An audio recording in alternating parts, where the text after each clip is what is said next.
চৈতি hello এ চৈতি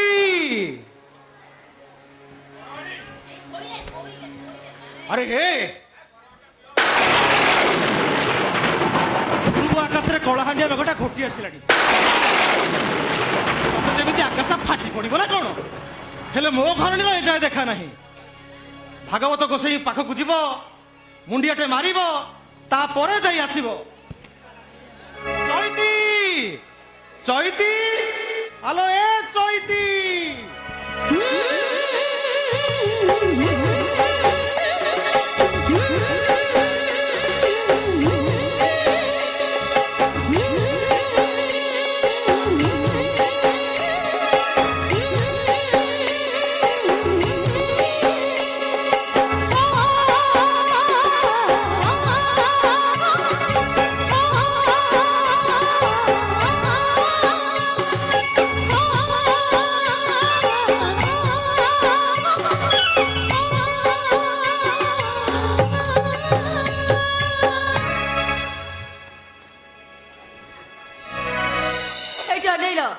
केमिति छानिया होच कहिला टिके मंदिर बेड़ारे मुंडिया मारी आसुथिली भाबिथिली टिके भागवत पढ़िबी भागवत गोसाई को मुंडिया मारिबी आ मंदिर बेड़ारे बुलिबी हेले एमिति डाकिलो जे सीधा सीधा एठिके पळै आसिली तोते केते थरो मना करिछि से मंदिर भितर को जिबा कथा जमा मुन्नरे धरिबुनी बोली काहे की नेने काहे की मनरे धरिबिनी आमे मुंडिया मारिले कोन मंदिर छाडी भागवत गोसाई पळेबे ना आमे मरिस नह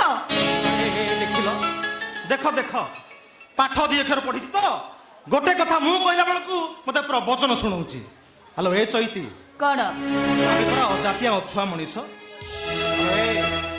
मंदिर को छुईले पाप लगी बोलो भागवत गोसाई अभिशाप देवे आमको मंदिर मना मंदिर को गले मंदिर पूरा अपवित्र हो आमे जदि मंदिर को गले मंदिर अपवित्र हो ताहले कहिलो देखी महाप्रभु जगन्नाथ दासिया बाउरी को हाथरू नड़िया नहीं केमिति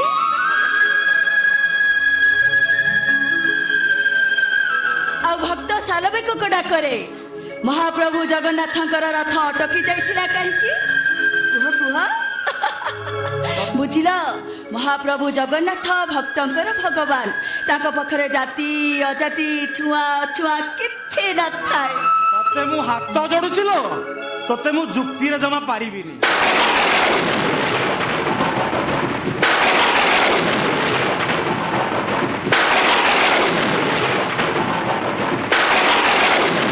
ए मेघ बरसा माडी आसिलानी चलो चल जिबा मु जमा भी जीबिनी आग भागवत गोसाई को मुंडिया मारिबी मो मन कथा कहबी तापर जे जीबी आउ की मन कथा जड़ेई बोलो केते बड़ बड़ डाक्तर को देखी नाहक पंडित समस्त जातक देखिले समस्त से गोटे कथा आमे जीवन में केबे बापा माटा को शुणी पारे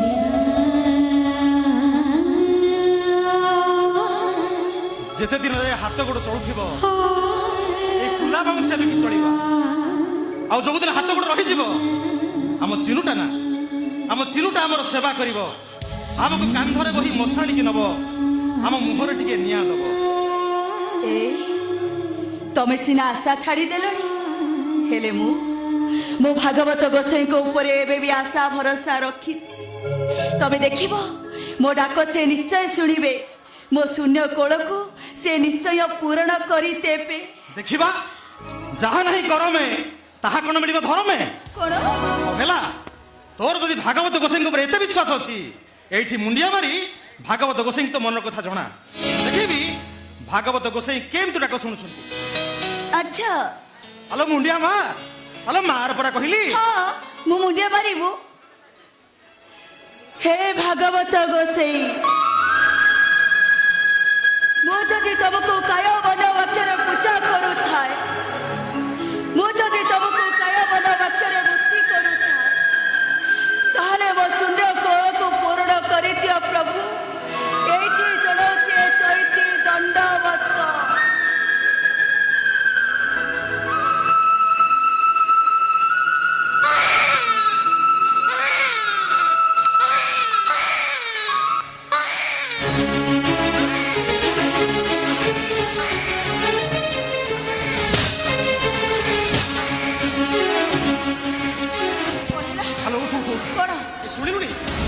ଏ ମନ୍ଦିର ପଛପଟୁ ଗୋଟେ ଛୁଆର କୁଆ କୁଆ ଶବ୍ଦ ହଉଛି।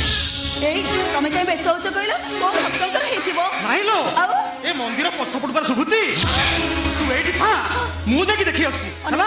ଥିବୁ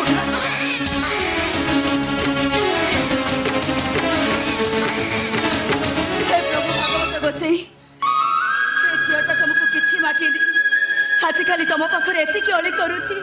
ମୋ ଡାକ ଶୁଣ ପ୍ରଭୁ, ମୋ ଶୂନ୍ୟ କୋଳକୁ ଛୁଆଟିଏ ଦିଅ, ମୋ ଶୂନ୍ୟ କୋଳକୁ ଛୁଆଟିଏ ଦିଅ।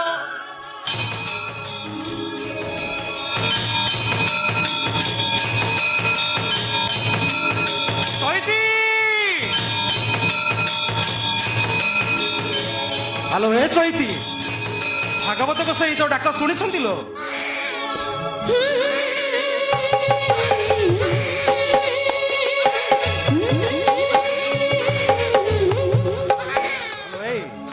ଗୋଟେ କୁମାରୀ ଝିଅ କୁମାରୀ ବୟସରେ ମା ହେଇ ଲୋକଲଜ୍ଜା ଭୟରେ ଛୁଆଟାକୁ ଜନ୍ମ ଦେଇ ମନ୍ଦିର ପଛପଟ କିଆବୁଦା ଭିତରକୁ ଫୋପାଡ଼ି ଦେଇ ପଳେଇ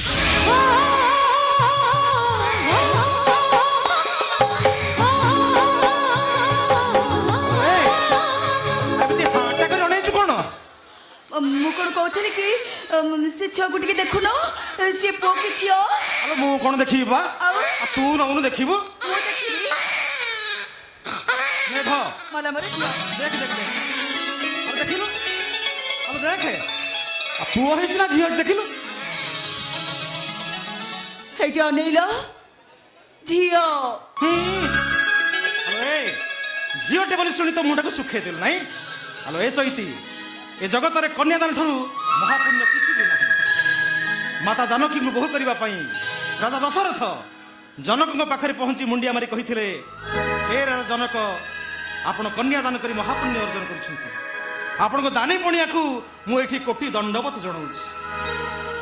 ହ୍ୟାଲୋ, ଆମେ ବି ସେମିତି କନ୍ୟାଦାନ କରି ମହାପୁଣ୍ୟ ଅର୍ଜନ କରିବା।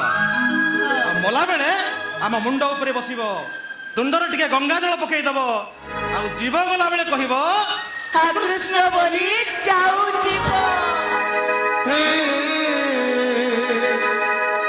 ମାଧବ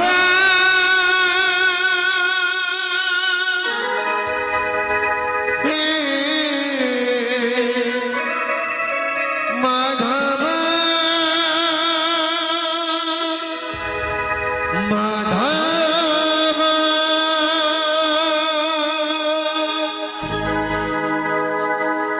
কৃষ্ণ বলে যাও দিবা